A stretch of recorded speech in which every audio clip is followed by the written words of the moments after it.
আচ্ছা, বারবার শুধু আমার সাথে এরকম হয় কেন? আপনারা বলতে পারবেন?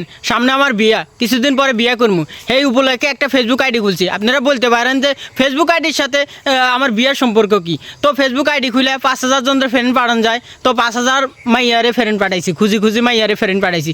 একজন অ্যাকসেপ্ট করছে আর অ্যাকসেপ্ট করেনও। তারপরে হঠাৎ করে আজকে কি হয়েছে দেখি যে একজন মাইয়া আমারে ফ্রেন্ড রিকোয়েস্ট পাঠাইছে। ও মা, সুন্দর একটা মাইয়া দেখি তো, হাতের আর পছন্দ হয়ে গেছে প্রোফাইল ছবি দেখি। তারপরে প্রোফাইলে ঢুকি, গাড়ি গুড়ি হাতের ভিডিও ফটো যা আছে ব্যাগিন রিলস মেল ব্যাগিন দেখার পরে হাতের আর পছন্দ হয়ে গেছে ভাই। হাতের আয় আর বিয়ার প্রস্তাব, প্রেমের প্রস্তাব দিতেন। হাতের আয় চিন্তা ভাবনা করি ফেলাইছি, মুহূর্তের মধ্যে চিন্তা ভাবনা করি ফেলাইছি হাতের আয় বিয়ার প্রস্তাব দিব। ফ্রেম টেম হইতো না। ও মা, সব কিছু দেখার পরে গাড়ি গুড়ি দেখার পরে যখন হাতের মেসেজ অপশনে গেছি, ও মা মেসেজ করার অপশন নাই। ও মা, এটা কোনো কথা?